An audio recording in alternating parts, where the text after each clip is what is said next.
हैदराबाद का सबसे बड़ा फूड ब्रांड पिस्ता हाउस ये ना अब एक कंट्रोवर्सी के बीच में फंस गया क्योंकि जीएचएमसी ने रिसेंटली एक इंस्पेक्शन किया था जो हाइजीन इंस्पेक्शन है। ये याद रख लो बात, क्योंकि ये एक हाइजीन के बारे में ही इंस्पेक्शन था और मीडिया ने इसको ऐसा स्कैंडल बता दिया और ऐसा उछाला कि पिस्ता हाउस को कोई जाओ ही मत, ऐसा बदनाम किया। क्योंकि जीएचएमसी ने 25 जो पिस्ता हाउस के आउटलेट्स है इसके ऊपर एक इंस्पेक्शन करे थे। ये जो इंस्पेक्शन रहता है नॉर्मल हर होटल में जैसा करते यहाँ पे भी करे थे। पिस्ता हाउस के किचन में थोड़े माइनर इश्यूज मिले, जैसे कि जो फ्लोर है वो जरा स्लिपरी था, वेट था, और जो ऑयली चिमनी से उसको भी जरा सही मुझे मतलब सही करो बोल के बोले, उसमें कुछ ज़्यादा इशू नहीं था। और जितने भी डस्टबिन थे उसके ऊपर ज़रा कवर सही लगे हुआ नहीं था। तो ऐसे जो माइनर इश्यूज है उसके बारे में एक रिपोर्ट निकल के आई थी और इसको सही कर लो बोल के बोले। इसमें कुछ भी ऐसा कुछ बड़ा ग्रैंड स्केल पे इशू है नहीं। और इसके अलावा कहीं पे भी ये पर्टिकुलर रिपोर्ट में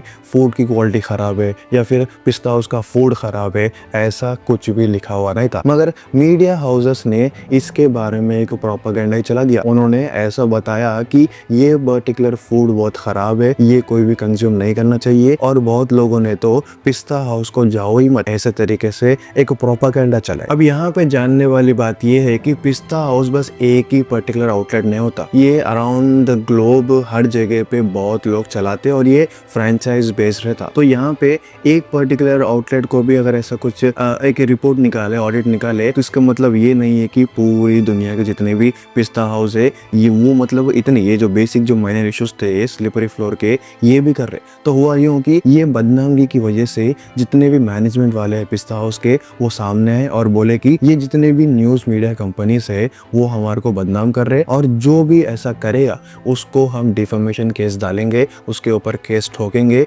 क्योंकि यहाँ पे पर्टिकुलरली बात ये है कि पिस्ता हाउस में हजारों नहीं लाखों लोग काम कर रहे और अगर ऐसा कोई प्रोपेगेंडा फैला रहा, जबकि है नहीं, अगर है तो अलग बात थी, मगर नहीं है तो भी अगर कोई ऐसा फैला रहा तो यहाँ पे वो सब लोगों की जो जॉब है वो रिस्क पे आएगी क्योंकि लोग नहीं जाएंगे। जबकि ये जो पर्टिकुलर ऑडिट था ये बस एक हाइजीन बेस्ड ऑडिट था, ना कि फूड बेस्ड ऑडिट। और ये जो रिपोर्ट आई थी उसमें भी बस हाइजीन के बारे में बातचीत थी। अगर यहाँ पे फूड के बारे में बात होती तो हम भी बात कर सकते थे इसके बारे में, मगर कहीं पे भी पिस्ता हाउस के फूड के बारे में यहाँ पे चर्चा नहीं थी क्योंकि वो बस अच्छी हरकत है, वो लोग अच्छे तरीके से बना रहे। ये एक प्रोपेगेंडा है जिसकी वजह से थोड़ी बदनामी, थोड़ी कंट्रोवर्सी मिली पिस्ता हाउस को। मगर ये एक नोन बात है कि हैदराबाद में फिलहाल अगर कोई लीड कर रहा तो वो पिस्ता हाउस लीड कर रहा और उसका रीज़न यही है कि उसकी जो फूड क्वालिटी और उसका जो फूड टेस्ट है वो मतलब हैदराबाद की शान को और बढ़ाता। यहाँ पे अब पिस्ता हाउस ने ये बोला कि हम हमारे जितने भी एम्प्लॉयज़ है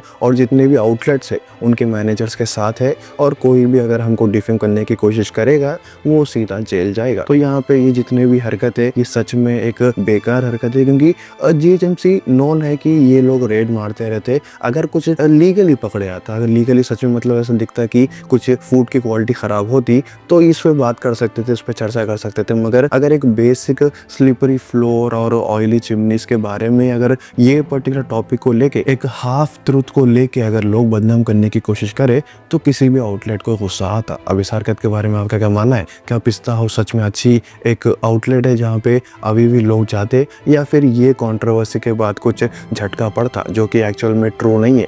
तो ये सब कुछ कमेंट करके बोलो। जितने भी नए लोग एक लाइक कर दो, सब्सक्राइब कर लो।